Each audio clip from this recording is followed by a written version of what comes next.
חזרתי, ולא התכוונתי לומר שאני רצה כי לא היה לי אינטרנט. הנה, לא התכוונתי שכל זה הבית שלנו. אני שנייה אכנס לגינה. לא מעניין את השכנים.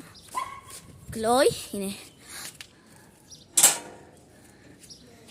זה למשל לא שלנו, כל זה לא שלנו. זה שלנו. והמרפסת הזאת שלנו. זה גם שלנו. וזה לא שלנו, אני אראה לכם את הגינה. בקיצור, הראיתי לכם. אומייגאד. רגע, נסגור.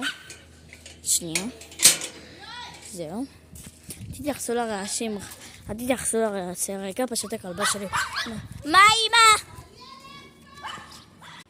עוד מעט אני צריכה לעלות, אז אני אעשה לכם סדר כאילו בעניין שלנו. מה את עושה? רדי עכשיו ומיד. קלאי!